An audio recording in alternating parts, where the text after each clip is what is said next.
Happy day, we are here.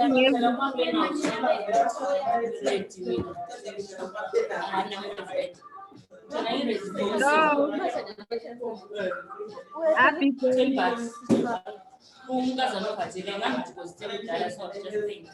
What? May you be kind enough to assist Abby to mute herself?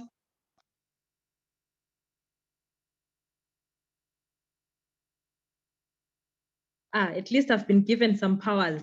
Ladies and gentlemen, welcome to this platform. We had said we are giving each other another 5 minutes. Wild, please confirm for us, are there any people waiting in the waiting room, or we should start the process?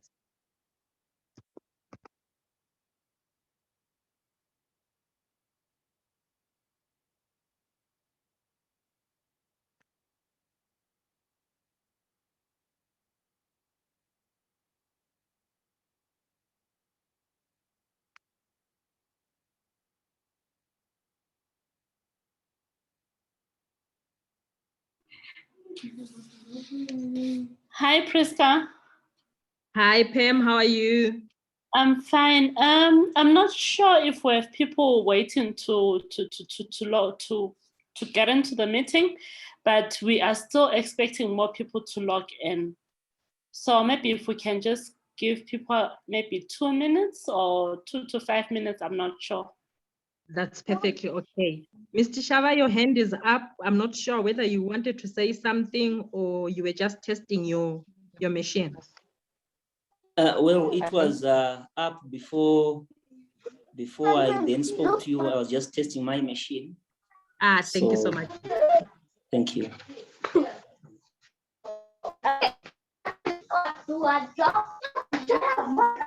Mano.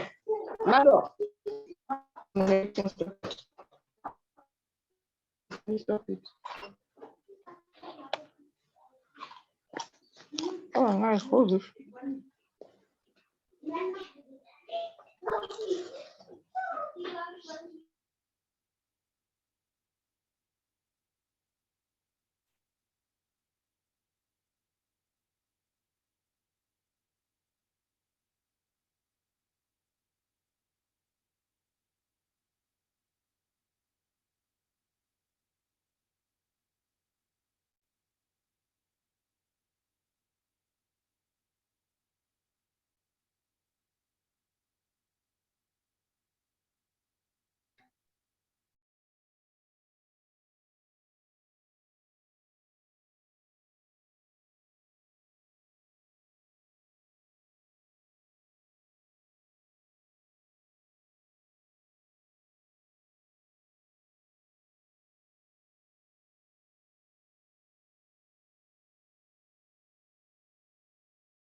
So that we can be doing something, those of us who have managed to log in, if you may be kind enough to go to the chat room and please register yourself, possibly your full name and where you're coming from will be most appreciative, so that at least we have a record of who was with us in this platform on this day.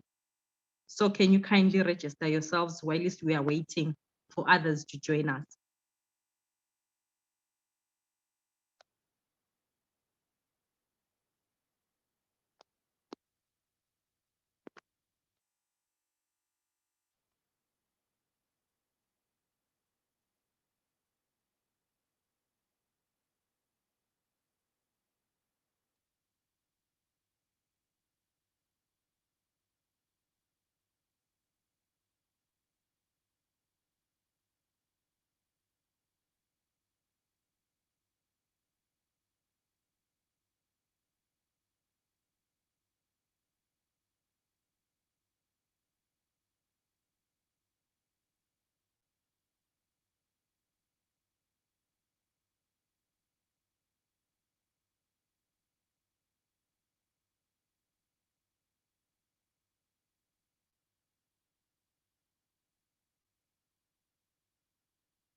In the interest of time, allow me to say good afternoon once again, ladies and gentlemen. Thank you so much for taking your time to join us in this platform. My name is Prisca Dube. I work for Zimbabwe Lawyers for Human Rights. I'm also part of WILD and part of many other different spaces, but for today, I'll be more wild than anything else. I'll be your host, co-host for the day, and I hope we are going to have fruitful discussion. I know some of you are going to have network challenges. Some of you already do not have ZESA. I don't have ZESA at the particular moment, but I hope for the next 1 hour, 30 minutes, we are going to fruitfully engage with WILD and come up with tangible recommendations that will assist us in terms of contributing to other national processes that relate to our day-to-day lives. Thank you so much for taking your time. Allow me at this juncture to call upon Pam, permanent from WILD, to come through in terms of giving us the introduction on the background for WILD and the agenda on why we are having this lecture today and its importance in terms of the programming that we do as WILD. Pam, please, the floor is yours. Can you come through? Thank you so much, Prisca. Good afternoon, everyone, and thank you for joining this platform.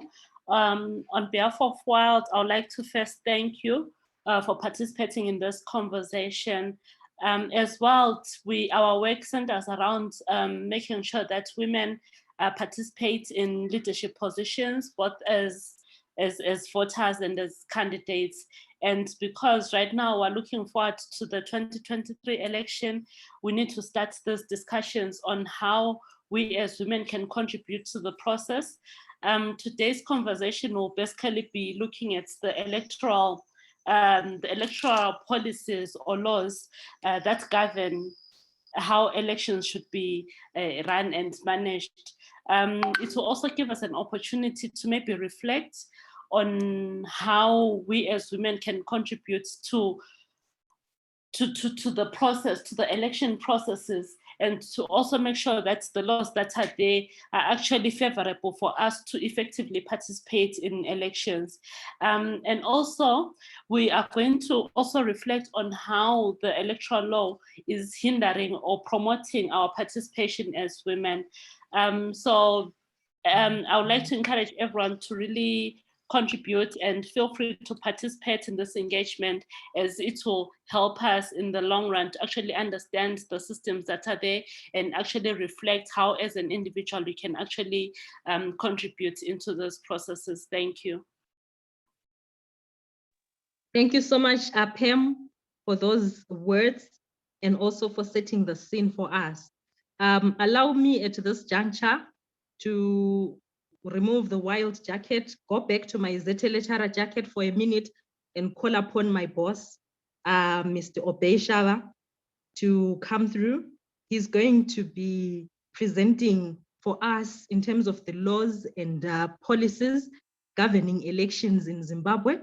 His is going to be more of a case study on the Electoral Act, so that, ladies and gentlemen, we have a fuller appreciation that if voting is a right, what are the enabling laws that will ensure that you actually do enjoy that right? Those enabling laws, the starting point is the Electoral Act itself. And some of us have never actually gone through it because it's a bit thick, and we just think of an election as more of an event on the day when we are voting. But for us to live to the mandate of WILD, we need to have a full appreciation that elections are a process, and they are cyclical, they are continuous in a 5-year kind of system. They are never an event. And I hope we'll get to appreciate that. Mr. Shava, may you please come through and give us your presentation, sir. Thank you, Prisca, for this opportunity that you've given me.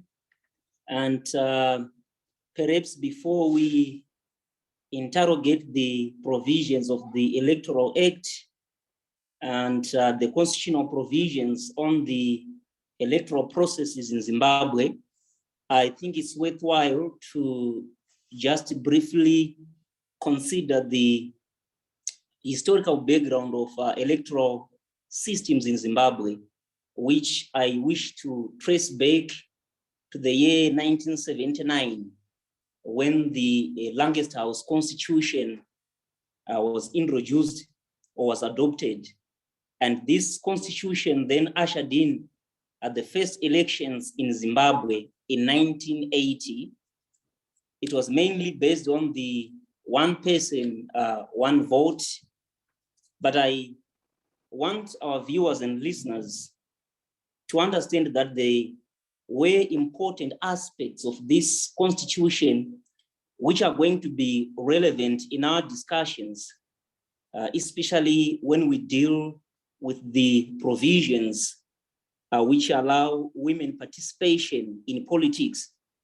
The important aspects which I want us to look at relates to the issue of reserved seats. The Longest House Constitution provided that there were going to be 20 reserved seats for the white minority in a 100-seat House of Assembly. There was an upper house, a Senate, just like we have in the present moment, and that Senate had 40 members. Now, it is important to understand that out of those 40 members, 14 were reserved for the blacks and 10 were reserved for whites, whilst 10 were reserved for the traditional chiefs, and the remaining 6 were direct presidential appointments. Why am I mentioning all this? There was an acknowledgement in that constitution that the concept of one person, one vote might not present an equal playing field to everyone who was interested in politics. It was an acknowledgement that there will always be marginalized groups or special groups which needed to be taken care of by a way of reserving some seats for them. So that arrangement continued until the year 1987 with the introduction of the executive presidents. And the Electoral Act was then amended to introduce the first past the post, commonly known as the winner takes all system. Now, I want the viewers and the listeners to understand this important aspect, Prisca. The electoral laws up to that stage were mainly concerned with promoting the interest of black majority. Now, the interest of black majority did not necessarily mean the interest of black women. This is very, very important, especially if we are to come up with proposals on how the interests of women and the participation of women in politics can be enhanced. So the electoral processes up to this stage were mainly targeting a black majority, which was then dominated by male blacks. There were never provisions which were deliberately put in place, or policies or laws put in place to cater for the interests of the women, to enhance more participation from women. So there was that lack of balance between black majority men and women. Fast forward to the year 2013, which deals with the current setup which we have. Constitutional Amendment number 20 of 2013, which is commonly known as the new constitution. Well, even the constitution itself calls itself new. I don't know up to when shall we continue calling it new, but the new constitution, in my view, brought a temporary relief in promoting gender equality and women participation in politics. The 2013 Constitution, when we are dealing with the Parliament, it consists of the Senate and the National Assembly. That is in terms of section 1118 of that particular Constitution.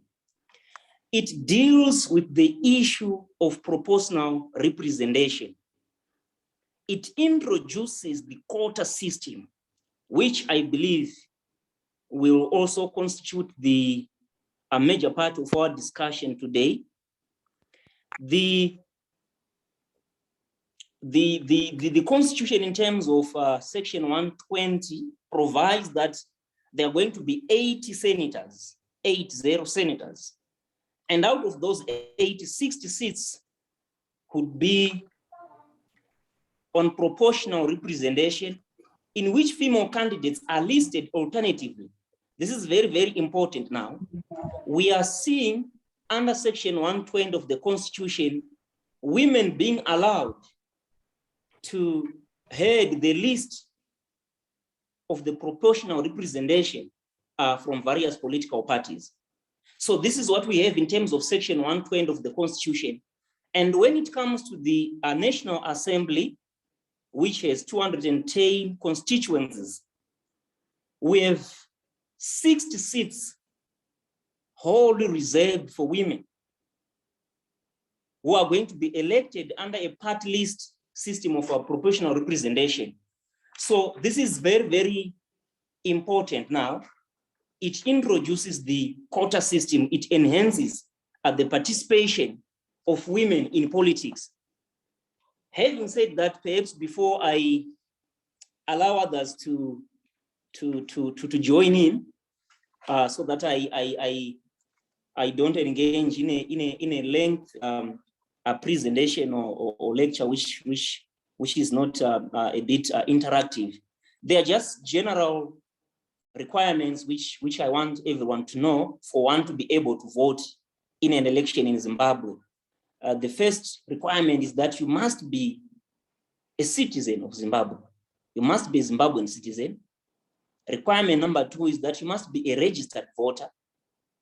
Requirement number 3, you must be resident in a particular constituent for you to be able to vote.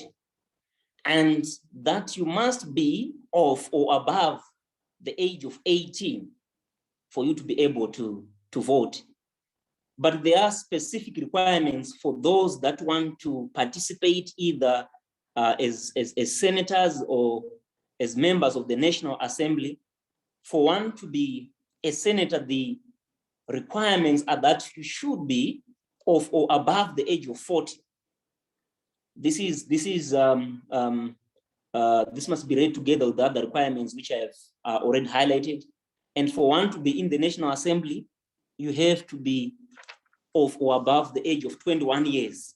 So I would say, before I deal with the weaknesses, or before we engage on whether or not we have strong legal provisions on electoral processes, let me perhaps end it there and allow others to come in.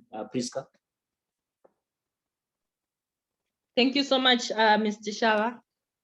Of interest to me is the fact that from 1979 to 1987, the interest of Black majority did not mean the interest of Black women. And therefore, we did not have the laws and policies that will place women to be at a level where they will enjoy political power. That for me is very shocking. We are going to open this platform for just quick intake. What are your thoughts, ladies and gentlemen, on just what briefly Mr. Shava has presented to us before he can proceed, and we call upon Mantate to come through with her presentation in terms of dissecting the Electoral Act.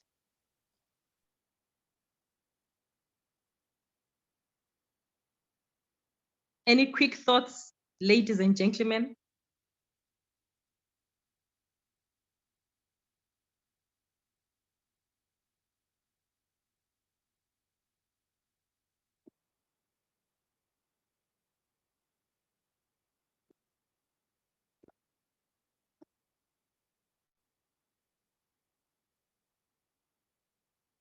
there are no hands that I'm seeing among the participants, Mr. Shava.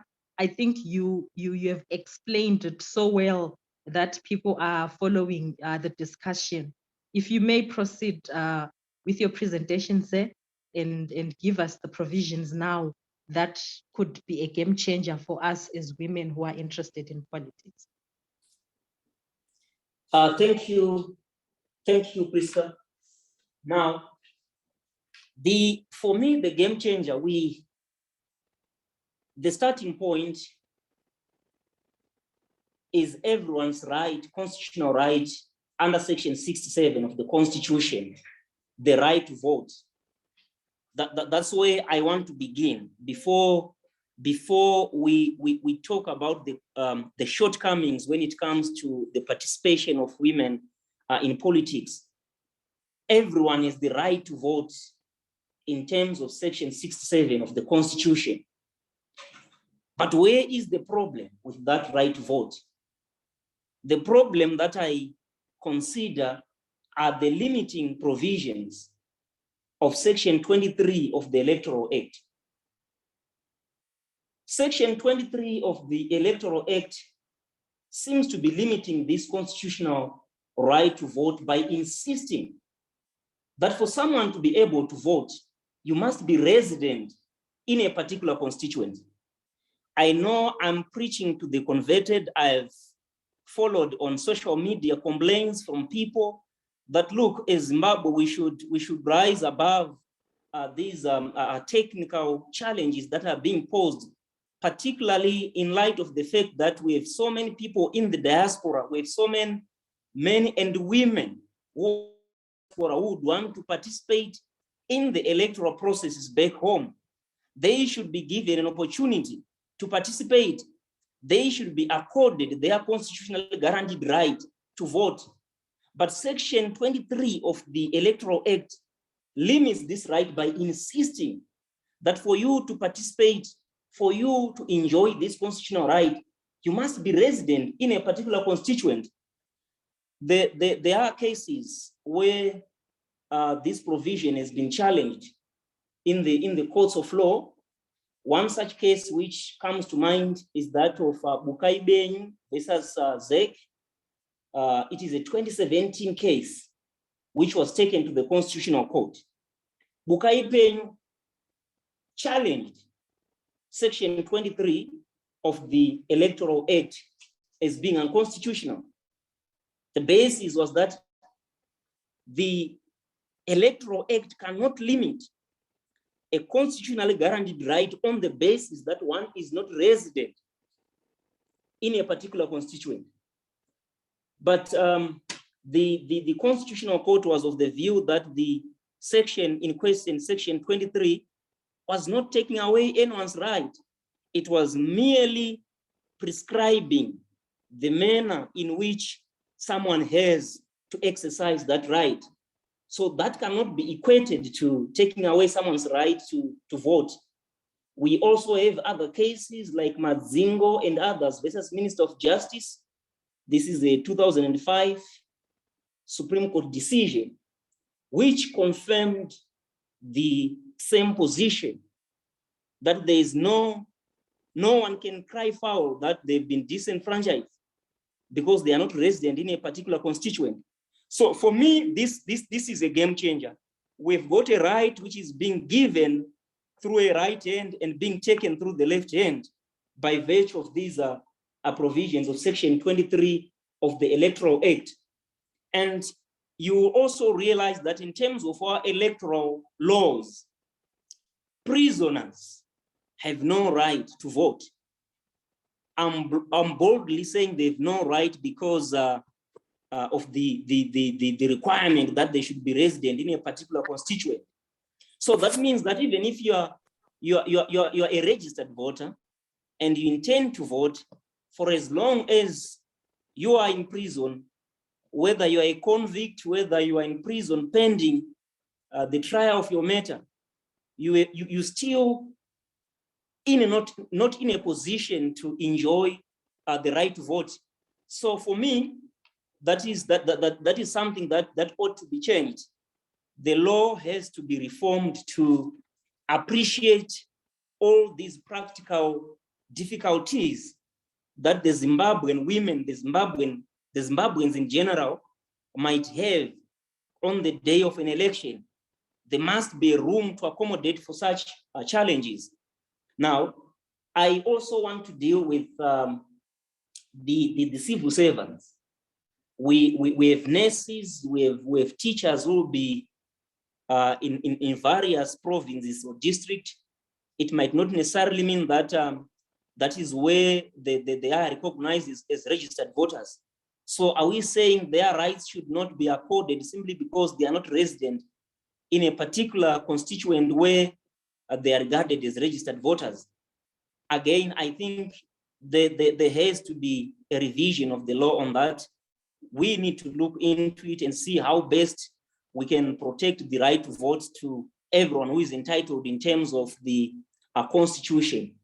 Earlier on, Prisca, I spoke about the quota system. It is something which is so dear to me. Let me make this as a statement of fact that in Zimbabwe, women remain an underrepresented sex in our politics. The statistics bear witness to what I'm saying.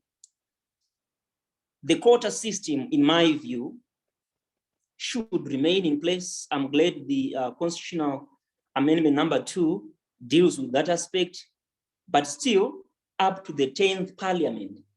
In my view, we need to maintain this quota system in place. It must not only be applicable at national level, it must cascade down to the internal party politics. Because for me, it doesn't make sense that at national level, with the women quota system, but there is no legal intervention to ensure that political parties in their various organizations are made to make it mandatory that their quota system within their system, within their parties, would mirror the quota system at national level. For me, that is what I'll be looking forward to, and perhaps before, while I'm still on the issue of the quota system, one thing that I believe some Zimbabweans will agree with me is that the quota system itself, whilst I want it to remain in place, it must be reviewed and designed in such a way that it confers on women what is called the elected legitimacy. I'm sure my other panelists will understand what I'm talking about given their political background. Every politician, be it in Zimbabwe, in Africa, or everywhere, every politician who is in power desperately needs this elected legitimacy. It comes when people elect you into a position, into an office, as opposed to being a beneficiary of an imposition process. So what do I mean by that? I suggest that the reserved seats should be subject to a competitive election among female candidates. That way, whoever makes it will be closed with this elected legitimacy. Prisca, I love Africans, and I follow African proverbs. The Yoruba people in Nigeria say that he who has never traveled will always think that his mother is the best cook in the whole world. So if we don't make comparisons with other jurisdictions on how they've dealt with this quota system, we would be doing a disservice to ourselves. Take, for instance, the situation in Rwanda. There are 24 provinces which are reserved for women. And women are elected through a specially designated electoral college. So it's an all-women contest. I hope to see that happening in Zimbabwe. Zimbabwe should adopt that system going forward, where we have an all-women contest. The seats will be reserved for women, but women would then contest for particular positions. That way, they are creating their own base, their own power base. Unlike the current situation where they are relying upon the performance of other candidates in the National House of Assembly. So for me, this is how I see the quota system. This is my take on the electoral laws and the electoral systems in Zimbabwe, Prisca. Mr. Shava, thank you so much for that insightful presentation. And I'm in awe because of something that has always bothered me. And I like this new terminology that you are bringing to the fore in terms of what you are calling the elected legitimacy. And for me, it is something that is key when we are looking at the laws and policies governing elections, because if we have this elected legitimacy, it will cancel the current Bakosi mentality that most people have associated with proportional representation. And I like the examples that you are bringing from Rwanda. What I would like to do is to ask the viewers and the participants if we can tie Mr. Shava's presentation with Mantate Mlotshwa's presentation, so that for the sake of time, then we will have a plenary with these issues, because the issues that Mr. Shava was raising are also tied, they go hand in glove with Mantate now dissecting this electoral act from a gender lens in terms of its implications on gender equality, and how we could then possibly create what Mr. Shava has proffered in terms of elected legitimacy. Without much ado, please allow me to call upon Mantate to come through with a presentation, and then we can have a small plenary after that presentation before we call upon the honorable members of parliament. Good afternoon. Please confirm you can hear me. Yes, we can hear you loud and clear. Mantate, please go ahead. Thank you so much. I think I should have been told that it's very difficult to speak up. But one of the things that I love about the previous speaker's presentation is that it gives us a very, if I could put it that way, a legal perspective to the Electoral Act. And I appreciate that, because it sets a tone to my non-legal perspective. One of the things I wanted to say before I note, there are certain things that he mentioned that I want to build upon because they were part of my presentation. But there's one statement I saw in a report that was done by an organization basically on elections in Zimbabwe. One of the things that they mentioned was the idea that ensuring gender equality in political and electoral spheres in Zimbabwe requires not only a comprehensive legal framework, but also the collaborative efforts of relevant state and non-state actors. They give examples of parliament, government ministries, statutory commissions responsible for gender issues, the judiciary, Zimbabwe Electoral Commission, and civil society organization, etc. So I think one of the things that I really wanna drive in this presentation that I'm gonna give is the idea that the laws can exist. I think Zimbabwe does pretty well in terms of just putting down legal frameworks around certain issues, but then just kind of seeing that in real life, that's where the bigger picture is. And I think a lot of the things that I'm going to talk about today are reflections of what, like, all these provisions that are there, or all the processes that we're experiencing, that we're seeing at a practical level, mean for me as a young woman, and mean actually for women broadly in Zimbabwe. So the first thing I wanted to talk about were two things that were mentioned by the previous speaker. He spoke very extensively around the issue of the quota system. I'm gonna speak about it again later, but there are two things he mentioned I wanted to comment on, which are very, very important.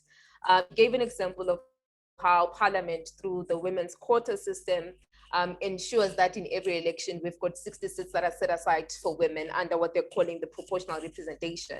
And then he also gave an example of Senate, how the names get listed in such a way that it's an alternating system, you know, that allows, I don't know, for some form of gender presence in the Senate. So those are kind of some of the provisions we have in Zim. I'll comment on this later. I just wanted to mention it because it's very, very important in terms of this conversation that we're having.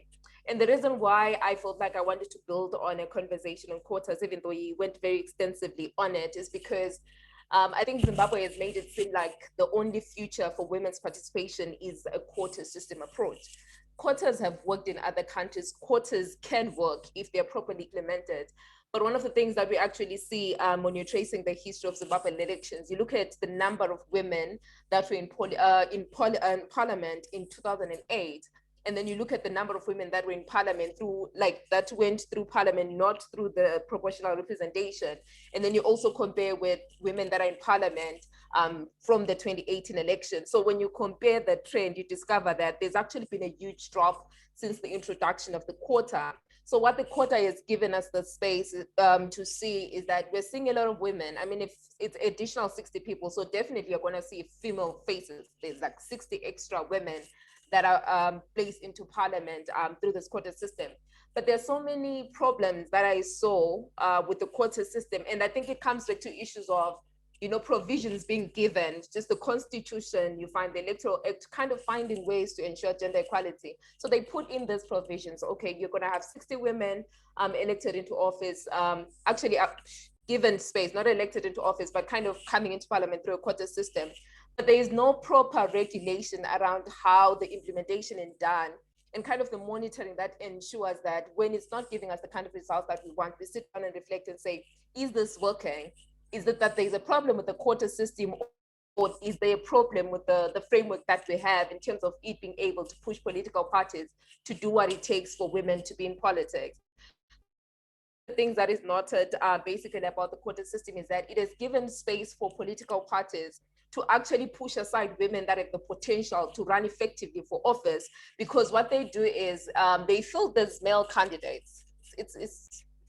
They fill these male candidates, and those women that ordinarily would run for office are then told that, well, you're still going to get in, we're going to second your name for the proportional representation, which is problematic, because in as much as we want to see the 60 women in parliament, on the other hand, what we want to see is an increase in the number of women that actually submit their names, that are actually allowed to run for office and actually win elections, such that as we accumulate this number of elected women in parliament, eventually we get to a level of gender equality that is not based on a quota. But then if you're continuously embracing this unregulated quota system, it means that we're continuously just having women, faces of women in parliament. And I have to say that it's not all of the women in the quota system, but a number of those women that are put in the quota system are not even qualified. And that's something I wanted to comment on the issue of quotas, to say it's not enough to just provide for quotas that allow women to be in power.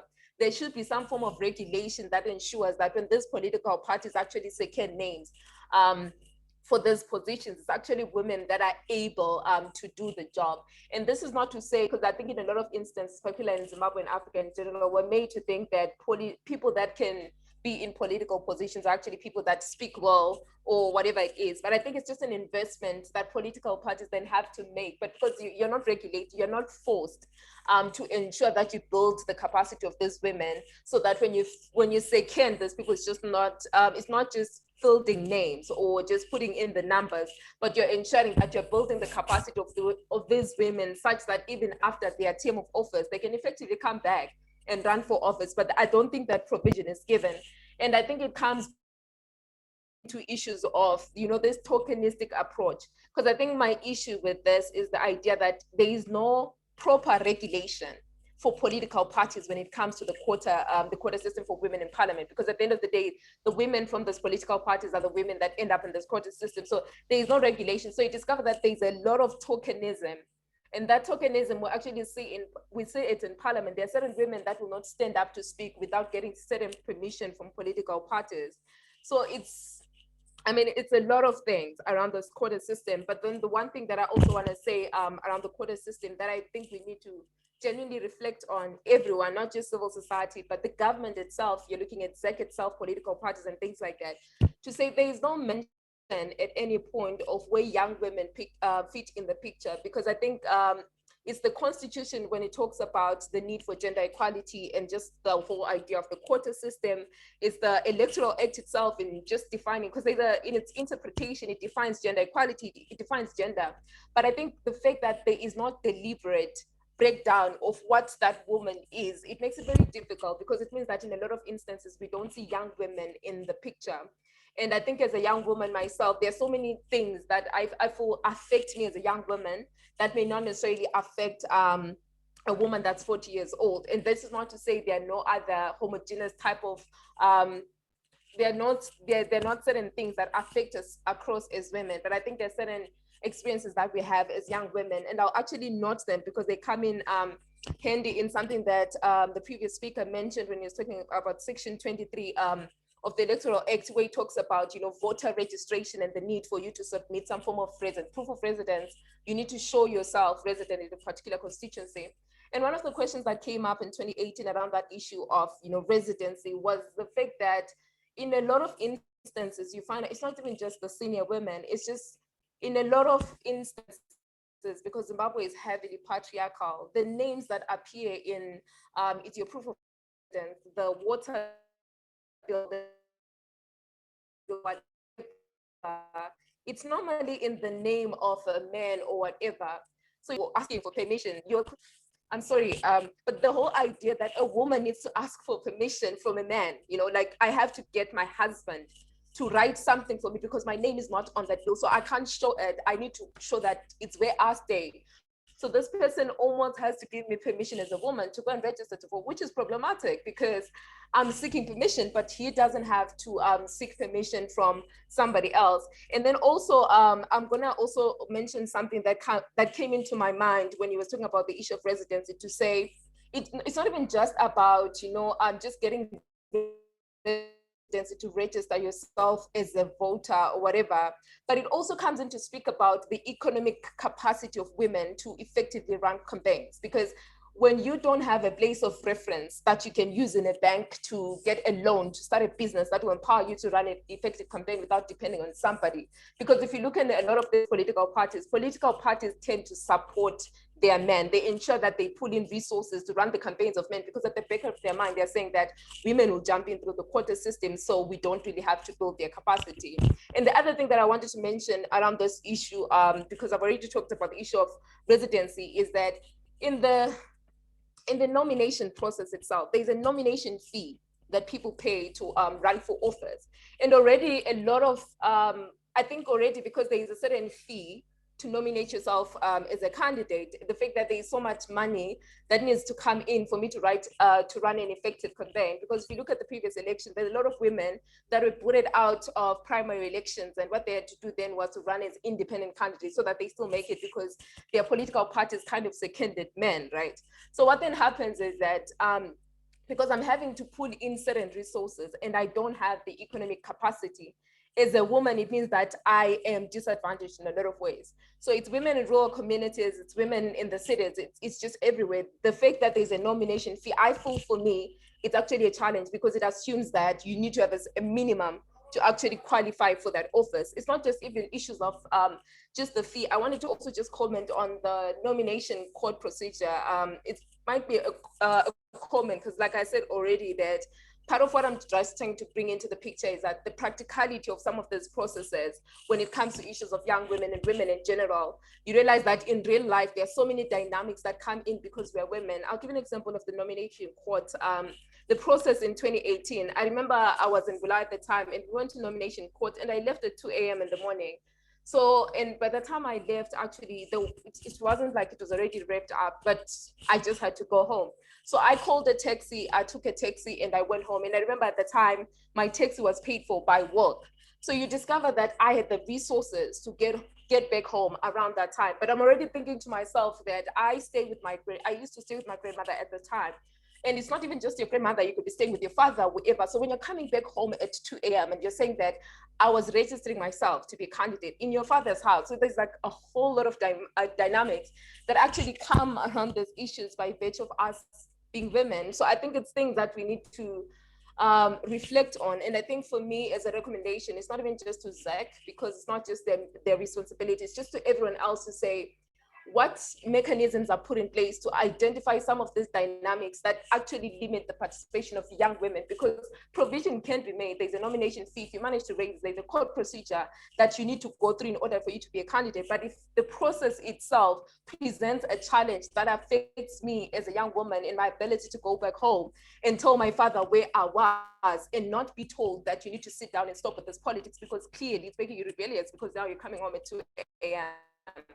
So I think it's things that we need to reflect on as civil society, as the government or whoever else has the capacity or has the resources to actually deal with it. And then the other thing I wanted to comment on, I realized that I've said so much, but just two things that I wanted to comment on was the issue of voter education. One of the things that the Electoral Act actually points out is the need for gender-sensitive voter education.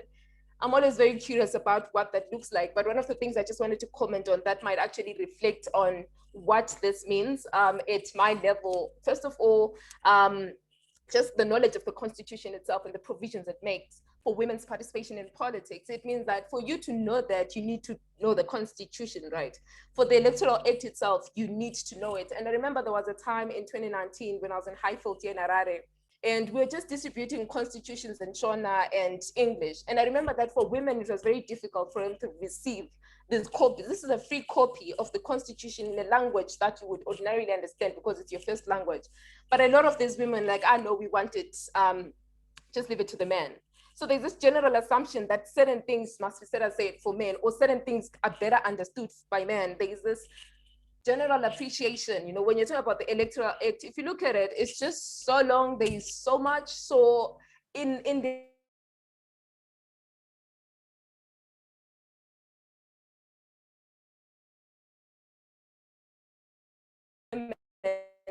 tell themselves that no,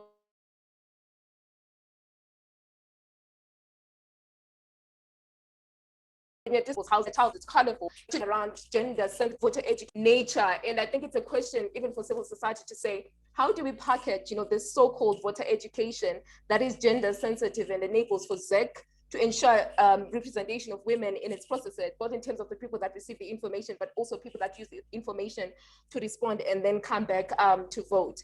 And then the other thing that I wanted to talk about in the issue of voter education that is gender sensitive, I remember in 2018, one of the concerns that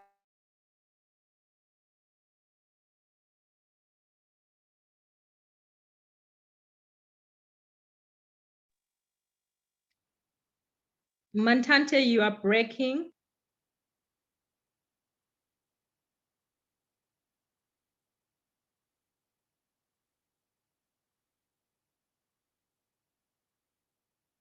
I'm not sure, but I think we have lost him. Yes, I think I was temporarily put it out, but just to round up what I was saying, just giving an example of how in 2018 there was a lot of debate around the comfort of having male voter educators actually coming into household, because it was speaking into the security of young girls in families. So you discover that if there is no comfort, if there is no security, because in some instances, there were reports that certain young women are violated by those people that are coming in the name of voter education and things like that. So it comes back to say, how do we ensure that parents can continue, to put down rules or whatever that protect their children from strangers, but on the other hand, ensuring that young women do not miss out on this voter education because parents are trying to protect them from these strangers that might actually affect them or abuse them. And then the last thing I wanted to mention as well, within also the Electoral Act, there's a section that specifically deals with issues of intimidation, just defining it and kind of laying out what it looks like and kind of what should happen when any form or the intimidation that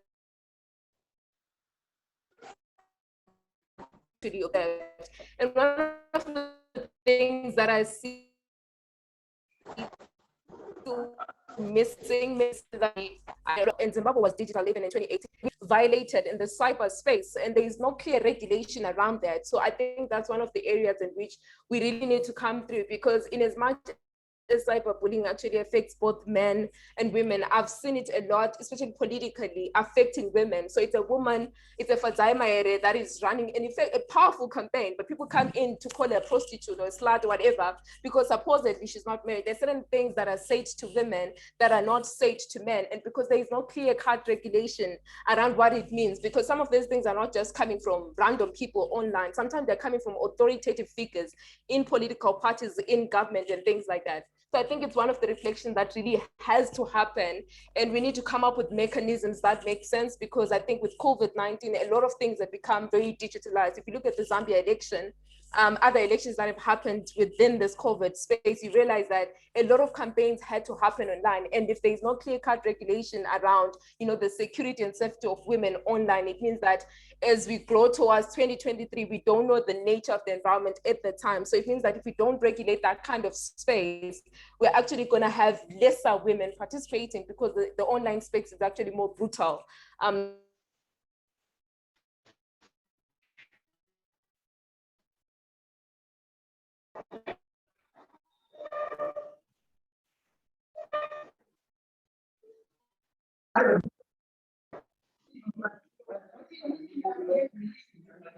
We have lost you again, Mantate.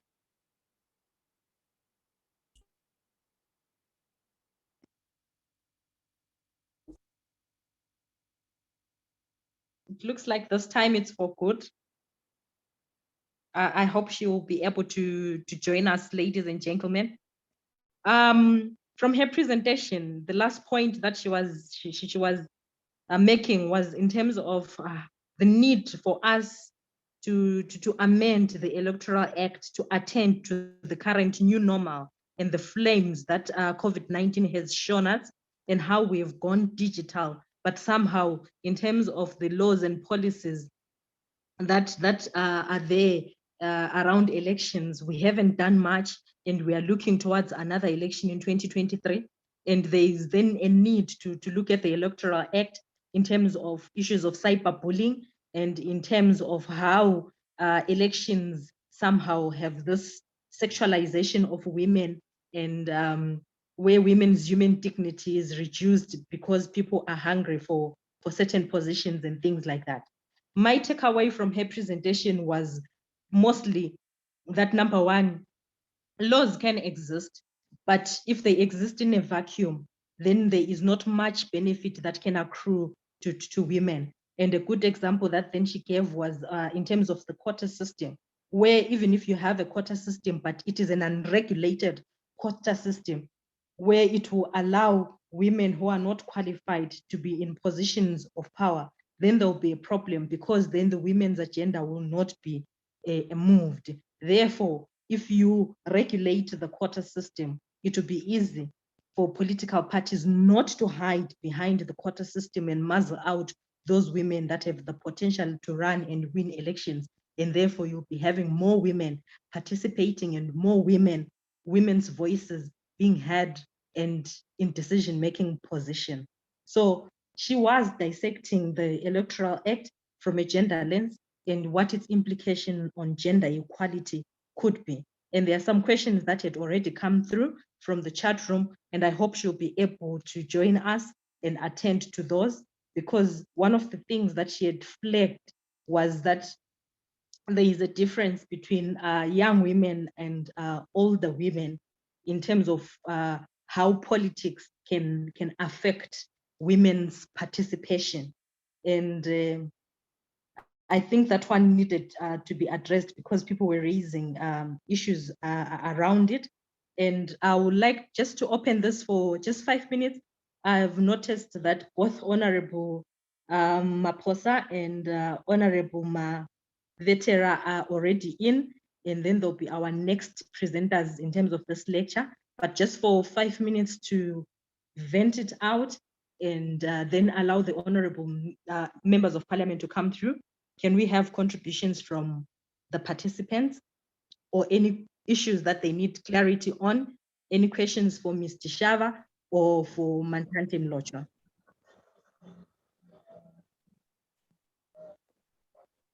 Anthelia Marufu, your hand is up. Please come through. Okay, thank you so much for this platform and the initiative for us to learn more and understand. I was actually a candidate for the 2018 election, and I realized that with this, it was a bit different, because everyone was allowed, including us. I'm a young woman, a youthful woman, and I was eligible to contesting for the election and the local government. But then the only challenge, the challenge which I had as a candidate was not with the government. I'm sure on this one, I could applaud the government and even ZEC for actually giving space to women and giving us the platform to also stand up and represent our communities. But the challenge that I was facing was with the community, because marginalization of women is still there within the community. As young as I am, you'd find someone not wanting to comply with me or to vote for me because I am young. There's still that stigmatization that they feel, some of the male community people feel that a young woman cannot represent me. A young woman cannot lead me in my community. And that's still a challenge up to the nowadays, because how then can we change the mindset of the people of our community, no one, for them to know that it's not only the male people that can lead, it's not only the male people that can represent the communities, but women can also do that. So I don't know how best can we help our communities in also giving women a chance to lead and to represent. And the last speaker also mentioned something about yes, that's very true. I always tell people when she was complaining about the times which people were going to the electoral for registration, but that I found it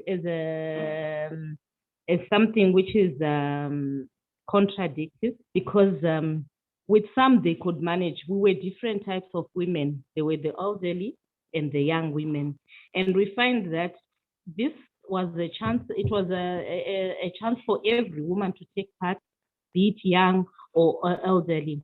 And I would like to say that I, as a young woman, I wasn't so confident, since it was my first time. I wasn't so confident in actually registering myself to be in the to be part of the quota system, because I wasn't sure of the regulations. I would like to appreciate the first speaker that explained to us the ages and the recommendations that are needed, and the age limit for a person to be eligible to be part of the quota system, so that in future, that was so necessary, that explanation was necessary, so that in future we do not misquote, or we do not wrongly accuse the leadership towards these things, thinking that maybe it's people were being marginalized on certain issues, but we also need such information, so that if we're aware of such information, then it will help us also to know where we are eligible to campaign and where we are not. And that way it will help us to work together and not wrongly accuse. I thank you. Thank you, Anthony Amarufu, for that contribution. She had no questions. Mantate, there is a question that was parked for you. I'm seeing you're back with us. People wanted you to give specific examples of what affects young women more than older women, because you had said that as a younger woman, there are certain things that affect you as opposed to a woman in their 40s. And that question was asked by two people on the platform on what exactly are there specific examples that you could give? Yeah, like I think one of the examples actually came out in, I think, a reference that I made to gender sensitive voter education. Just giving an example of a young woman at home and strangers coming in to educate that young one. It might be a virgin voter.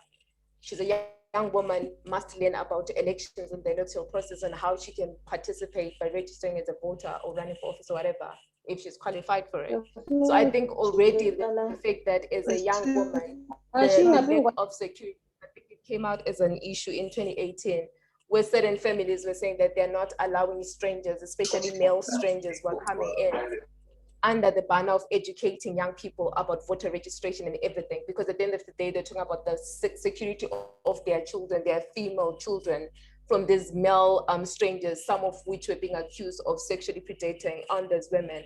And then also just something that came out in the previous speaker's contribution, a reference to the Concord and how, in a way, it was allowing women.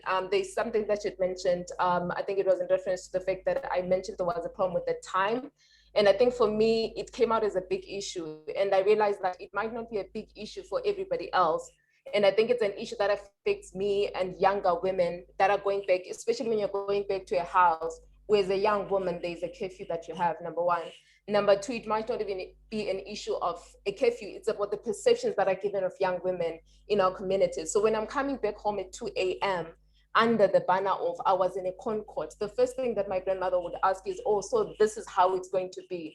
So I think these are two examples of the dynamics that come into play when it's a young woman that is under the roof of parents, because my mother is not just responding to me as just her, my mother, she's also kind of responding from a perspective of you are disrespecting your father in this house when he comes home at a certain time. But because suddenly you're interested in politics, you discover that you can actually be rebellious, because that's what they call it. So I think for me, that's kind of just the perspective that I feel at that time I was a working young woman, but it was still such a big issue for me because when I went back home, I was still reporting to my grandmother. But I'm just also imagining other young women that don't have the flexibility or the independence because your parents don't trust that you're coming from a Concord, or your parents that even if you're coming from there, suddenly this politics is actually empowering you to be rebellious and undermine their authority. So I think that's a dynamic that older women might not necessarily face. Some might face it because they're still submitting to a husband that says you cannot do certain things that I'm not doing. But I think it's a dynamic that's a bit different because it's their home. So they're going back to their house. I am going back to my mother's house. I'm going back to my father's house. So I think that's a dynamic that I felt was a big problem for young women my age at the time in 2018. Thank you so much, Mantate. And I was just going through the participants. I'm not seeing any hand that is up, though there are certain issues that are being raised on the chat, which Galax Grand Prime Plus, your hand is up. Please come through before we call on the honorable members of parliament to give us their presentation.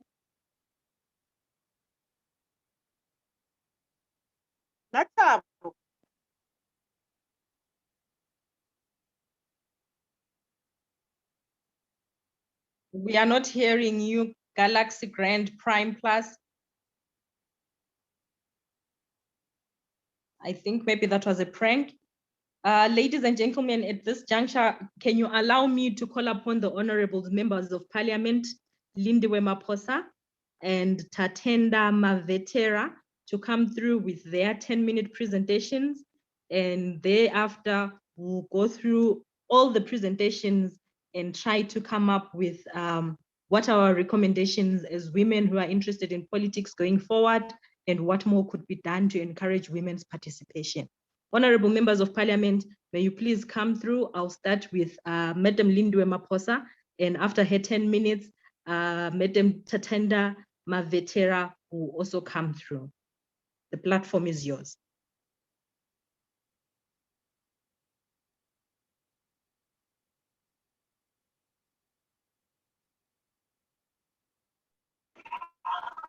Okay, thank you very much, the moderator. I'm very sorry about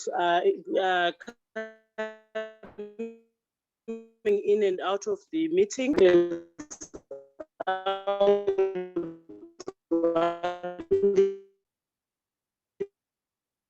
To be. So I will not dwell much on the policies and laws, because when I briefly came in, Mr. debunking the policies and laws in a long way. So I will just go on my presentation, though it's very short. So my area of priority was to look at how these policies affect the participation of women. When I came in, Mr. Obey was talking about the Electoral Act, and that is where my presentation will center most of my the time. So the first issue that he raised is the things that are needed for you to be a candidate. And he put it clearly that for you to be a candidate in Zimbabwe, when you want to be in the Senate, it's 40 years, and you must either be 40 years and above. And when you want to be in the National Assembly, you should be 21 years and above, and so is in council. So those are the issues that are actually discriminate women from the, because when we are talking about the constitution, which is the ultimate rule of law that governs how law does not is not clear on how women are going to be activists, then we say that that law is not favorable. For example, when they're just talking about 21 years and 40 years and not talking about the equality in terms of gender, then it becomes a problem. When Obe was speaking, he rightfully said that the system that is happening in Senate will be the best practice that would have wanted to see election going through in all the spheres, be it parliament, be it councils, be it any other boards that we are talking about, where we have a list, where we have a zebra presentation, where we say if there is a male on top, then definitely a female should follow. So would want, at least if it's not in the constitution, to have a policy clearly spelled out, maybe by ZEC or any other body that governs election, to say any party that does not give us a party list or a list of candidates that is not gender sensitive, then we cannot look into it. My other worry is that when you look at our policies, there is nowhere where there is disqualification or where there is maybe a way of controlling media against the women participants. Whenever we are going to election, that's when we hear of how women are prostitutes. That's when we hear on how women are not fit to take up positions. But when women are campaigning for male counterparts, then they are fit. So I believe that there should be a law or maybe a policy that straight away points out that there should be maybe a sentence or can I say a disqualification of some sort, to say if you spread gender insensitive campaigns or gender insensitive things against your counterparts, then you are going to be disqualified, or you are going to be given some sort of punishment. So another thing, when I'm looking at our elections in Zimbabwe, there is also no criminalization of any gender insensitive statements.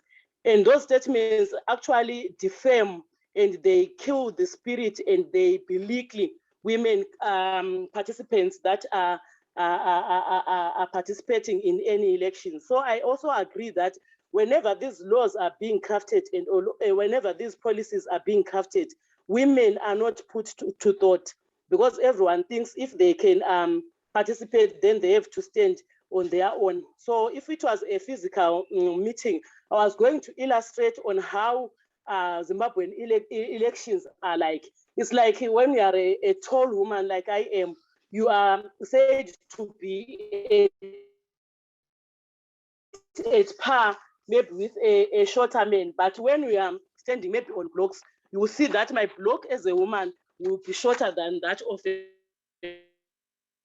man. So it means that we are said we are 50-50 on election the same way from the onset. Things like our cultural norms that we have been talking about ever since time and again.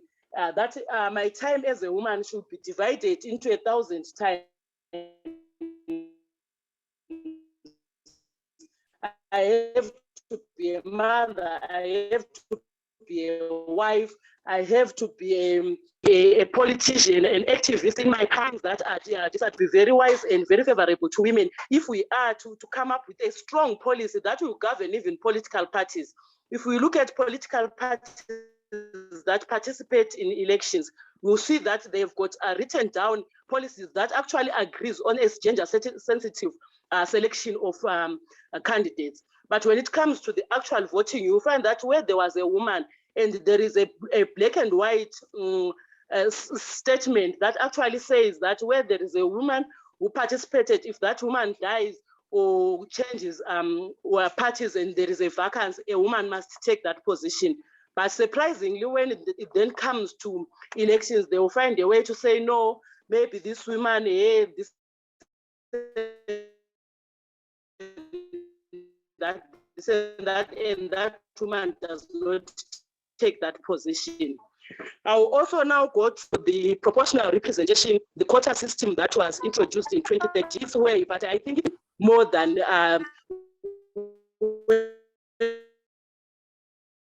when there was no quota system, because now your PR, so go to your PR, and you cannot contest in the direct elections of constituencies. So that alone has reduced the number of women participation, especially for National Assembly. We are seeing that if we look at percentages of the last two elections coming to this one that we have now, you find out that the numbers have deteriorated because even women have changed focus. Instead of fighting for them to have a bigger chunk, maybe a 50-50 in the constituencies themselves, we are now fighting for the PR, where we are saying it's easier to get in, but it's actually also easier to get out.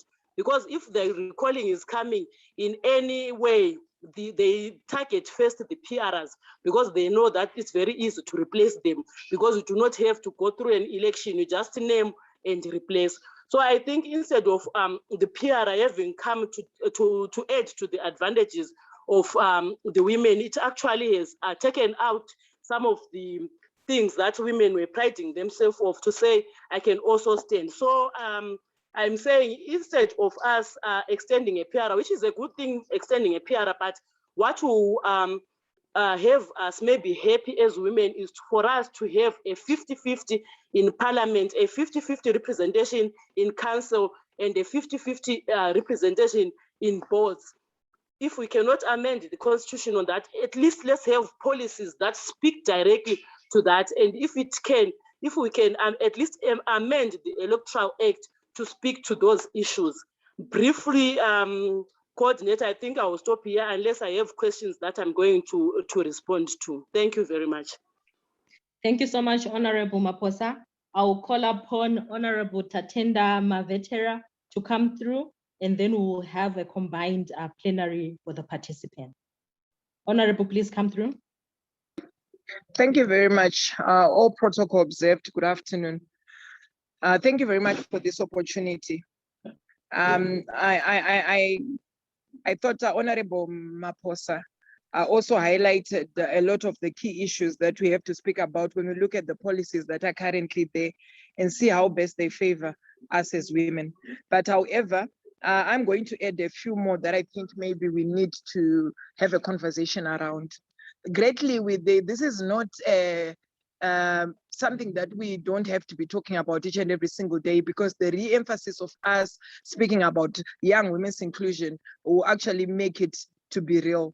We believe that if you speak something, you then be able to see it, because if you're not going to speak about it and you're not going to be having conversations around this, we won't be able to achieve greatly on what we want to do. Indeed, we have got policies that are in place right now.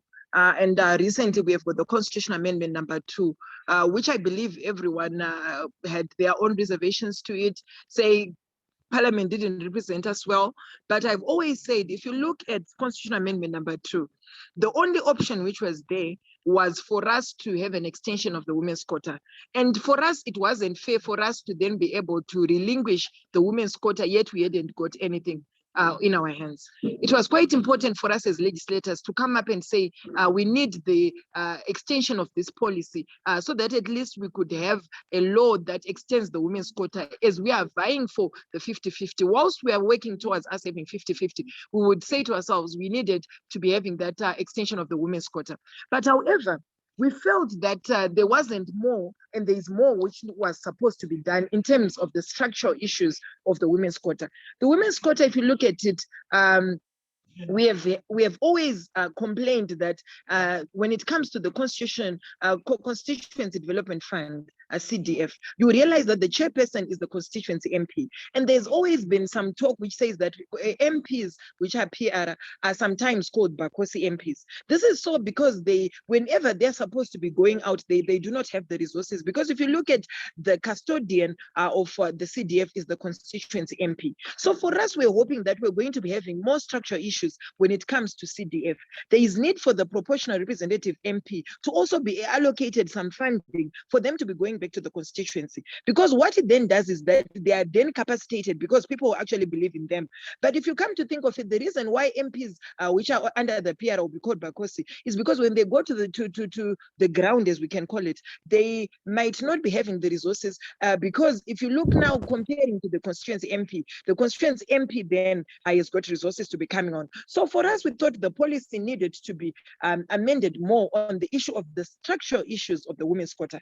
And then if we're going to be pushing for us going for the 50-50, we push for it through the electoral reforms. Right now, we've got a ZESNI bill that we have, which is in Parliament, which the Portfolio Committee on Justice is working on, which then looks at us having a policy which looks at constituencies when it comes to ZEC.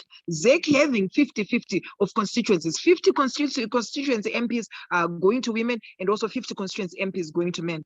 Right now, we've got a law. The law is there on the 50-50 on gender equality. But when it comes to the implementation is lacking. So what needs to be done is a situation whereby now we speak, we implement, we have a policy that is pro us having the 50-50. Because on the ground, you find out that even when it comes to ZEC, they will tell you, yes, we would want to implement that, but how will we implement it? Because now they'll be also talking of violation of rights, whereby they're saying, if you look at it, people would be coming out and saying, no, we haven't, we wanted this person to be representing us. So in that effect, when we talk of Constitutional Amendment number 2, I feel that there was need for us to have addressed it, but already something that is already now in act. And I believe we're now waiting for another amendment for us to be going there. Of course, when it comes to the voice that we have in Parliament, sometimes we are a bit challenged because of the numbers that we have. We might really want to be pushing for certain law and certain policies, but at times when it comes to the numbers of young women that are in Parliament, we are a bit on the limited side. So there is need for us to have more young women coming into Parliament so that all these policies can actually be implemented. Let me also talk of on Constitutional Amendment number 2.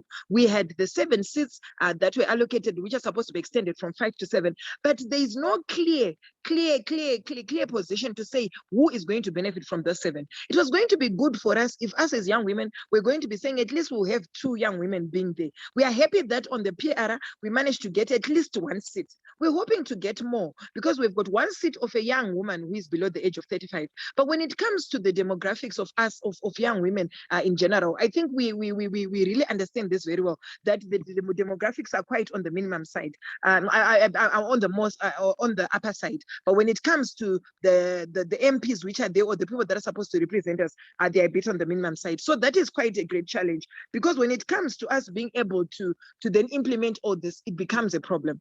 The other issue that I also thought in terms of policy was the issue of the 30% councils. Yes, I heard the Honourable Minister quite saying it clearly, the Honourable Minister of Women Affairs in Parliament recently. That's a policy which is there. Yes, it is now within an act, 30% of women's quota. We are now getting back to the women's quota again on the councils. So this is a provision which is there to make sure that at least young women will actually get into councils. 15% is going to go to young women. But now we need to also look at it and say to ourselves, when the listing comes, I have always had the issue of the party listing, which has always been there. When it comes to parties, political parties now listing their candidates, then we have certain candidates. And you know what happens with a quota? A quota, it is a proportion of a political party's percentage when it comes to the overall vote. So sometimes you can find out that when it comes to the listing, we have number 1 to number 6, let's say for PR.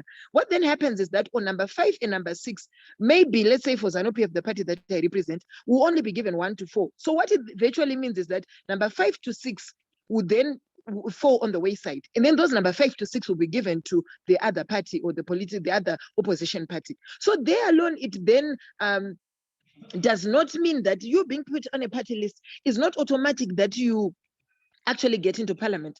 So for us, we're saying when it comes to policy, we are hoping that whenever we're now going to be constituting the party list, we need to make sure that we have that one person, that 35 years old, being there. And that has to be done if only we are going to do this after we've done all the elections. And we will then come up with a list which will then accommodate the one person who is 35 years and below. Because if we're going to be doing it prior to that, you then find out that that 35 years old person will be put on number 5 or number 6. And then that means that they will not be able to come to parliament. Yes, you would have done well that you're on the list, but you coming into parliament or you getting to councils, you won't be able to get there. So in my view, I was thinking that we need to be having a policy which has one older person, one younger person, one older person, and then we do that zebra system so that at least we can have a lot of other young women also coming on board.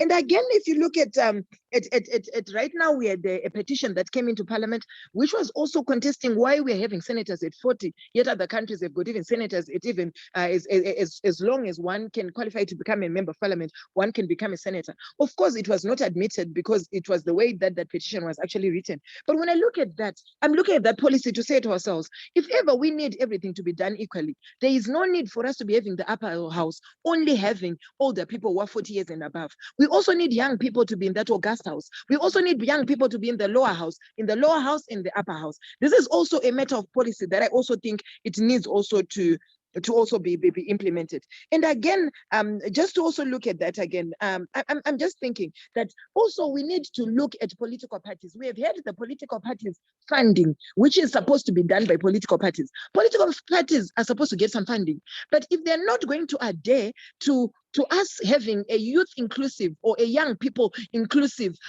policy, I think there is need for us to then be saying they're not supposed to be getting certain funding. There is law that we need also to be able to get towards that. But however, I also feel that we need also as young people to also speak with one voice that will also be able to make us set the pace. We need to look at the electoral law. Yes, the electoral law is there. It's also a plus, but also political parties are supposed to also adhere to that. If ever they are saying that they're youth-centric, why are they not also adhering to that? They should actually be saying to themselves, within themselves as parties, to say 25% of the party list that we are going to submit to ZEC, it has to be youth-centric. It has to be having young people there. It has to be having young women there. And also have to make sure that whenever they have to equate young women, they also have to equate them with young men, so that at least we whenever we're talking about equality, it becomes an equal proportion altogether.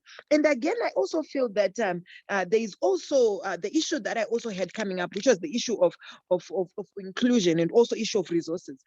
There is need for us to have a deliberate policy which then makes women capable. Right now, we have got the Women's Power Bank, which I feel that if care not taken, and if ever we're not going to decentralize it, a lot of people will not be able to access it. So it means capacity. If you look at politics, politics is a game of capacity. It's a game of resources. The moment that you have resources, you're then able and you're capable of doing more. So I think what needs to be done more is for us to be having a deliberate policy which looks in us funding women's projects, funding women's women's even political space, so that at least whenever they want to get involved in politics, they will have a funding for that. That I think it needs to be done in terms of policy. But however, let me also be able to conclude by saying, I think I appreciate the efforts that are there, that at least there is that deliberate move which is there to make sure that we involve women. But I still feel that we still need to do more. Recently, there was a launch of even Young Women for Economic Development, which I believe people have also taken it to be something which is very, very negative and which is maybe more partisan. Yet I believe that we need to speak with one voice when it comes to young women's issues. We need, as young women, to come up and say, what is it that we need to be done? And we all do not politicize things. We need to get to a stage whereby we don't politicize things, we get involved, we all speak with one voice. I've always said this, that women, when they went to Beijing conference, they achieved because they spoke with one voice. As young women, we need to speak with one voice to say to ourselves, our space has been taken, but as much as it has been taken, we also need that intergenerational dialogue with the older women, not to say our space has been taken by the older people, but for us to say that yes, they are there, but we also need to be having 50-50 on whatever has to be done. Whatever they have, let them also have their part, but let us also have our part, because we are also capable and we're also supposed to be having that, for it is also our share. So in conclusion, this is what I can say, and I'm really saying that all the efforts that are being done are supposed to make sure that at least they propel the capacity, they propel young women from also getting involved, because young women's inclusivity goes a long way in us turning around the economy. Young women's inclusivity also goes around in making sure that we are involved, we are there, we will feel that we are part of all the electoral processes. We feel that we are part of what has to be the change that we want to see. I thank you. Honourable Mavetera and Honourable Maphosa, thank you so much for those powerful and very insightful presentations.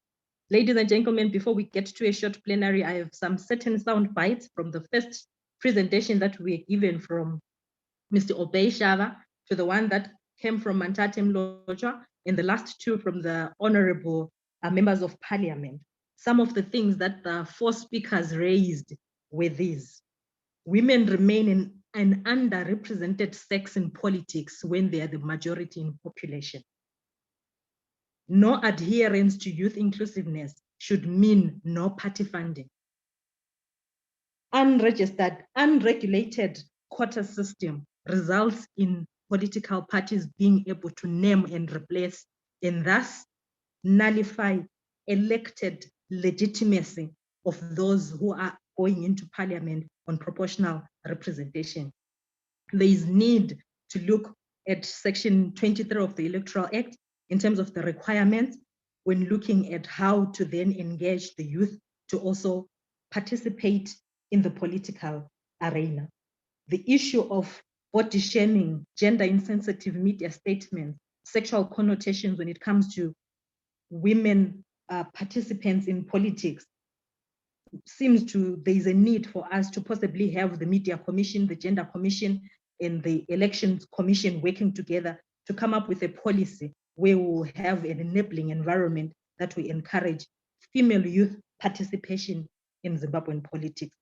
And last but not least, let us not forget the diasporians, let us not forget the prisoners and those who are inmates in certain places, because only their rights to liberty and freedom of movement have been limited, but Section 67 still gives them the right to vote. Let us discuss.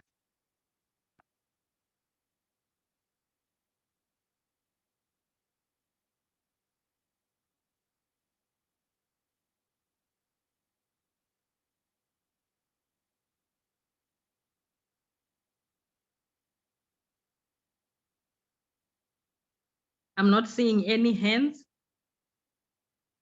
Were the contributions too powerful for us and we are still trying to internalize?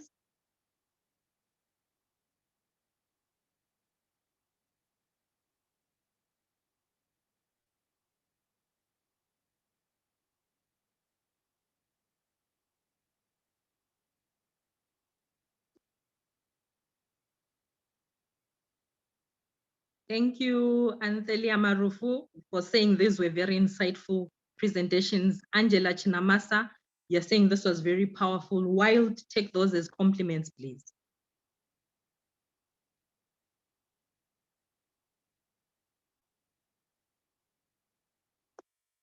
I'm still not seeing, okay. Mosu, your hand is up, may you come through?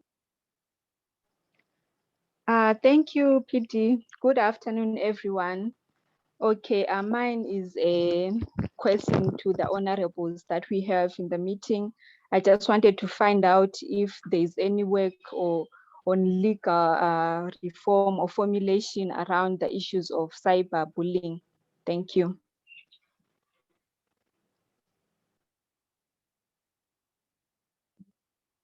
Honorable members of parliament, if you can assist on that question.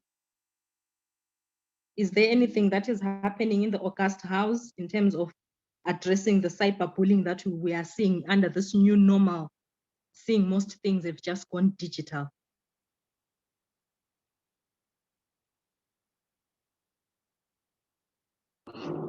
Okay, let me answer that. Thank you very much for the question. Okay. Yeah, indeed, yes, there is. We recently managed to pass a bill, which was renamed and it's called Cyber Bill Act. It was renamed, I remember, but it was something to do with cyber. I remember there was a renaming that happened when we got to the committee stage, but it was a cyber, it was a cyber bill. It was called cyber bill. But however, it was then renamed. Unfortunately, maybe Honourable Maphosa can continue on that, on the name of the bill, but it has got to do with protection of also young women when it comes to cyber crimes. I think we've had this, of course, as much as they were looking at also how it diminishes and also degrades the human aspect of people. So in that way, they're also looking at that. And I think we were quite vocal when it comes to that. Let me look for the proper name. Whilst Honourable Maphosa is also responding to that. But let me look for the proper name just now, and then I'll give you the proper name that it has. But of course, there is something that we finished through the committee stage when it comes to cyber. It was called the cyber bill. That's what it was called. But then it became an act, and there was a new name that came up. Let me look for the name, and then I'll be able to come back to you just now. Thank you. Honourable Maphosa. Okay, thank you very much, Prisca. Yeah, thank you very much, Prisca. As you might know, Honourable Mavetera is my senior. She's the Madam Speaker, and she knows these things better than me because some of these things comes from other committees that I do not sit in. But I also remember the cyber bill that came into Parliament, and we debated on it like laymen, honourable members who are not that versed with the law, because I'm not in the Justice Committee. But yes, there is a bill that came that had to do with that, the cyberbullying and all, and we debated. I think it's on the committee stage as we speak, and once it is passed, it will then go to Senate, and then it will be passed to law. So yes, there is something that is happening. But as for the name, I think Honourable Mavetera will come back with it. Thank you. Thank you so much, Honourable Members of Parliament. Any other questions, participants? Okay, the name is the new name. Thank you very much, Honourable Maphosa. The new name for that bill is called Cyber Protection, Cyber Bill, Cyber and Protection Act. Cyber and Protection Act. Thank you so much, Honourable Mavetera. Sorry, Cyber Security and Data Protection Act. Cyber Security and Data Protection Act. Thank you so much. Lezina, your hand is up. Please come through.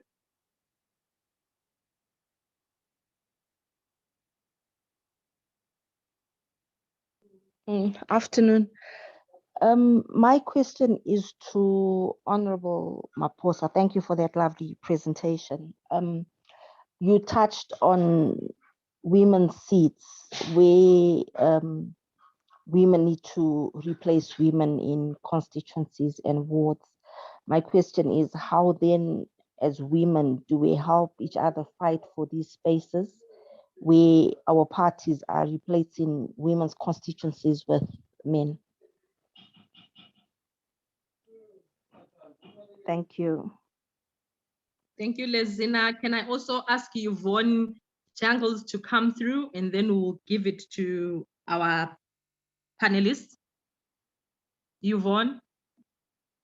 Thank you. Good afternoon, and thank you for giving me this platform. My apologies, we have been having ZESA issues, so I was in and out of the meeting, so I missed quite a little bit. But I'd like to pose a question to Honourable Mavetera and Honourable Maphosa. Maybe they can help. I did catch the tail end of Mantate's presentation where she talked about the challenges that are faced by young women going into politics. You know, they're coming home late. And as far as the over 40s are concerned, it was the husbands and children. I'm feeling a bit like a dinosaur here because I'm above 40s and interested in stepping up and running at council level in the next elections. But my question is, in terms of the challenges faced, I'm a businesswoman, and I'd just like probably some advice from the ladies that are in politics, because I think already, without even having campaigned or gone into it, a lot of my colleagues are saying, is this something you want to do? There'll be backlash on your business. I think there's just a lot of stigma around going into the political arena, and I think it discourages women from stepping up. Even before going into elections, people are already trying to dissuade you from going forward and saying, the effect it will have on your business. Is this a challenge that you could probably give some insight into, some advice? That is my question. Thank you. Honourable members of parliament, those are the two questions for now. Please assist. How do we encourage, because you say politics is a game of capacity, how then do we capacitate younger women to be in the political game, where you find that the political parties themselves are easy to name and replace women with male politicians? And then lastly, the issue of the backlash. What advice could you give to those who are interested in contesting in the 2023 elections, in terms of managing family, in terms of managing business, in terms of managing that public image of a person, and whether or not there could be backlash by getting into politics?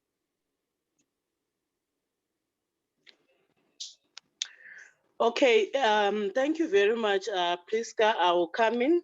On the issue where I spoke about women's seats, where a seat will be belonging to a woman, but then taken away and given maybe to a male counterpart. The answer is very simple. What we need to do as women is to fight for the implementation of our party constitutions, because in our party constitutions, it is very clear that there should be a gender sensitivity when it comes to elections and when it comes to candidature. Also in our party policies, it is very clear, and even in the national councils that we sit in, where policies are implemented for the party politics, it states clear that where there was a woman goes back. There is even policies like when a woman is a sitting councillor or a sitting MP on a certain constituency, they cannot be contested. But when they are going to elections, everything changes, because maybe there is somebody who came in with money, or maybe there was mudslinging towards that person. So what we simply have to do as women is to come together, kubatana, ukubambana njengabomama. If you look at the PR system that came in 2013, it was a fight by all the women, regardless of their political affiliation. Crown Plaza in Harare, where we had our last meeting as women in politics from all political parties, where we said enough is enough. We now need representation from the women from parliament. So it should be a cry and a shout from women to say this is what we want. Because if we are constituting about 52% or more of our population, then we should be able to be heard when we say this is what we want. Then in the issue of mudslinging and naming, that one is very difficult for us to stop unless we have such laws as the Cyber Bill or Cyber Protection Act that Honourable Mavetera was talking about. But as a person also, you should know what you want. If you want to start into politics, you want.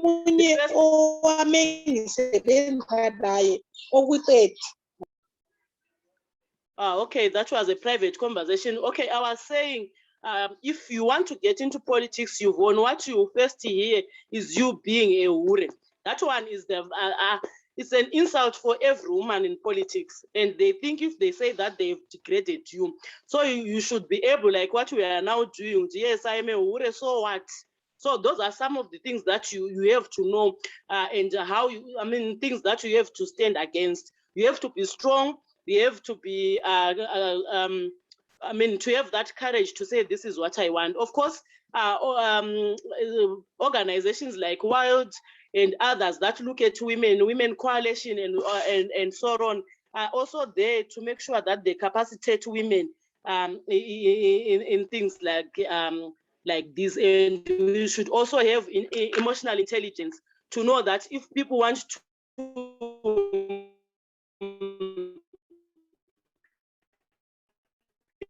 if people do this to me, how do I take it? The emotion as a person. So I think those are the things that you have to do and that you need to do for you to be a successful women politician. Thank you very much.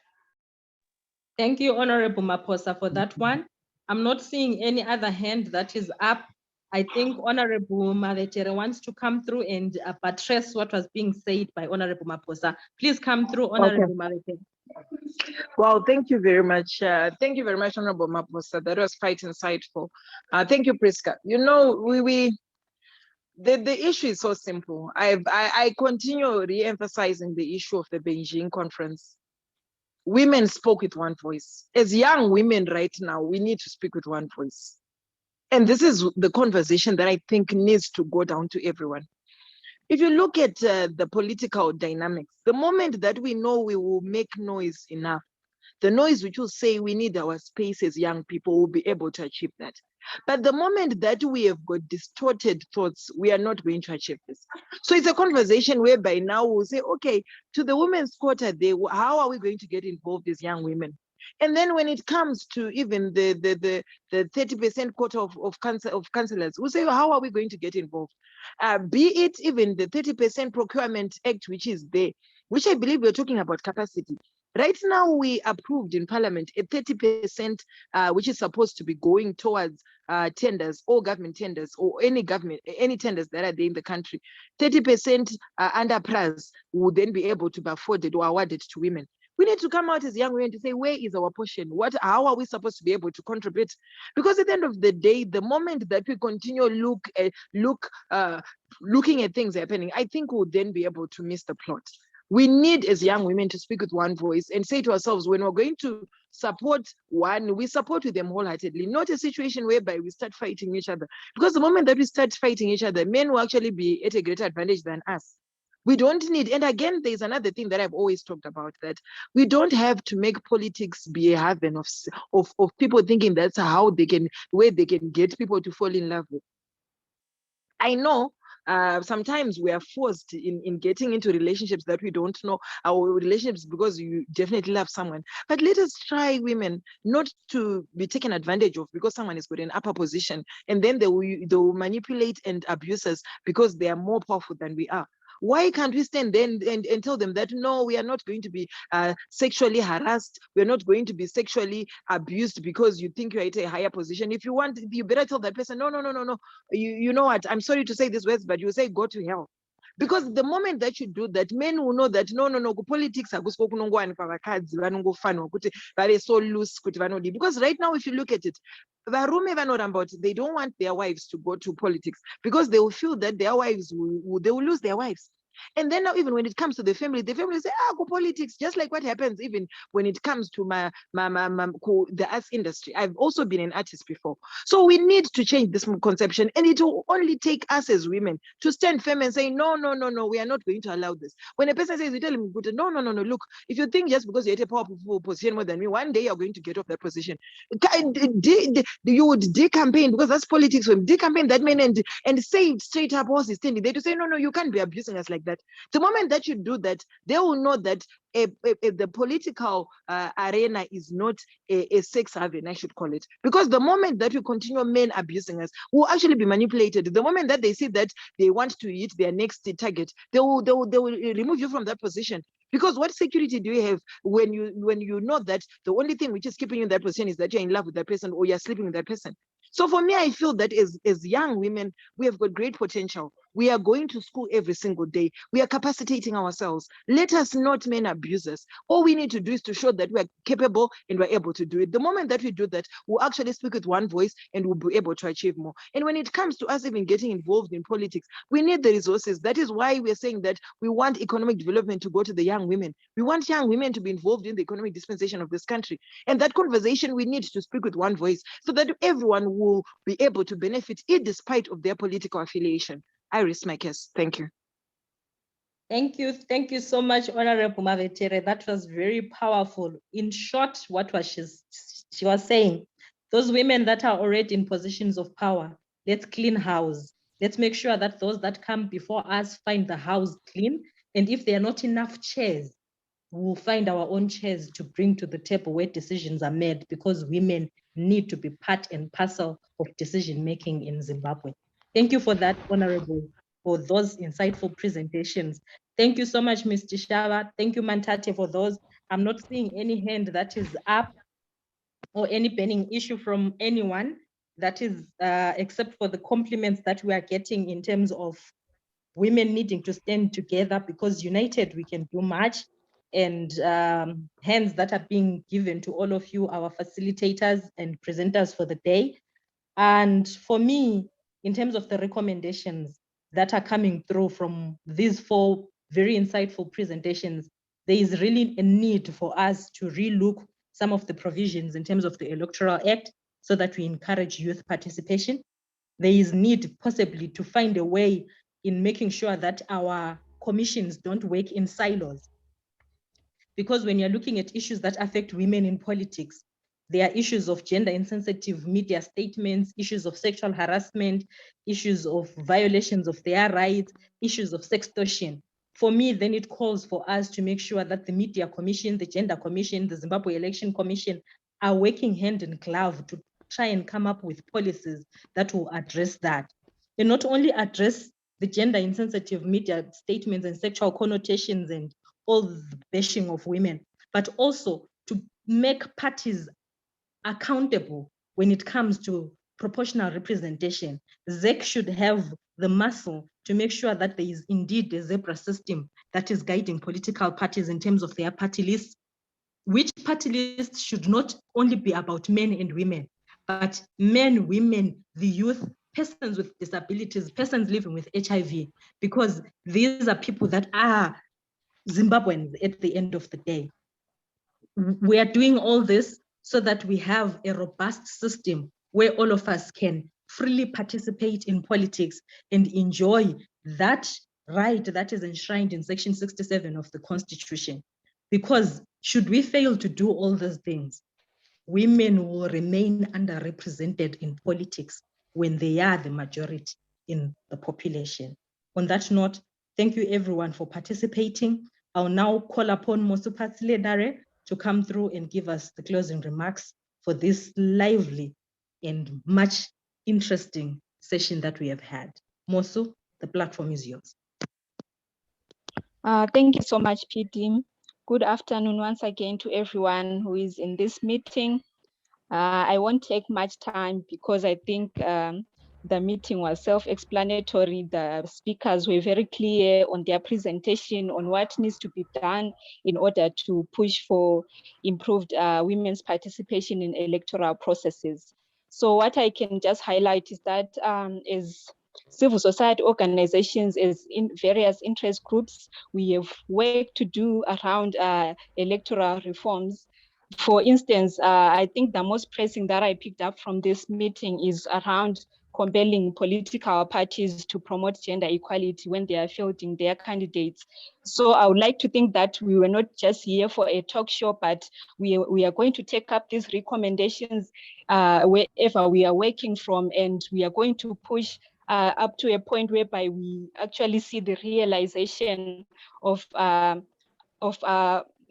rights of women towards the 50-50 that is entrenched in the Constitution of Zimbabwe.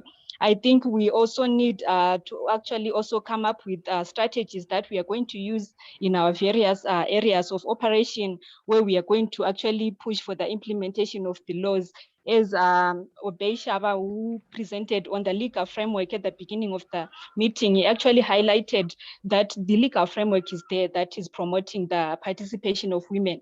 So it is now up to us to invoke those provisions so that women can actually see the realizations of their rights in these political spaces when it comes to gender equality and equal representation.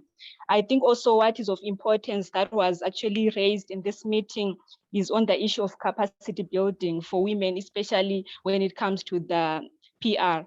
I mean, we have had so many comments around PR where people are saying that the women who actually go to parliament on PR, when they get there, they are just sitting, they are not contributing to any reforms. So I think this is actually one of the most important things that we have to take into account, that when those women that are take up those spaces in parliament. They're actually there to make a difference. They're actually there to push the agenda for women's for the issues that are around women's participation in every area.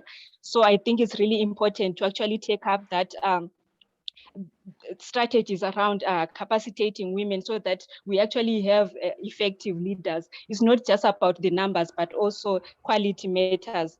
I think I'm also happy from about what the members of parliament said, that actually there is a legal framework around the issues of cyber protection of there is the Cyber Security and Data Protection Act, which is there to protect both women and young women in these cyber spaces. So I think even as we are in this digitalization era where a lot is happening in online spaces, it's really important to get to know these laws so that we are able to protect ourselves, so that we are able to invoke those provisions to protect ourselves. It is not time for us as women to actually be scared to take part in these spaces, but I think it's really important to get as much knowledge as we can so that we are able to actually exercise our rights without any fear. So I think I just want to thank our speakers for today. I thank you, Mr. Shava, for that historical background when it comes to women's participation in electoral reforms. I thank you also for equipping us with the legal framework around women's participation. I'm sure women that are here have actually got something on their rights that are in the Constitution and Electoral Act around their participation in electoral processes. I would like also to thank you, Honourable Lindiwe Maphosa and Honourable Tatenda Mavetera, on those insights that you have given us on women's perspectives, experiences, and opportunities that are there for us to actually effectively participate in electoral processes. So from their presentation, I saw that it's not all lost, it's not all gloom and doom, but actually the opportunities they are there. It actually needs women who are going to stand up and fight for their rights. I would also like to thank Mantate, who actually gave us a clear perspective, especially on the challenges that are faced by young women in participating in electoral processes. So I'm sure that young women that are in this meeting are going to take up what he said, and we are going to go on and make a difference in our different spheres. Lastly, want to thank moderator Prisca Dube, who's also a board member with WILD. Thank you so much for leading in this vibrant meeting. I'm sure we really learned a lot from this meeting. Thank you so much, Prisca. And lastly, I would like to thank all our participants who took time to attend this meeting. As we are pushing towards 2023, I feel like these are important spaces whereby we get to equip each other on what we can do to improve the political landscape, even as we approach the elections. Thank you so much, PD. I'll end here. Thank you so much, Mosu, for those kind words and for thanking all of us, ladies and gentlemen. On that note, I'll end with what Lazinia said on the chat room. Wild, please, let's have more of these and let's have actionable outcomes in terms of not just having a talk show, but implementing something that will change in terms of women's participation come 2023. Everyone, this is the end of our meeting. Thank you so much.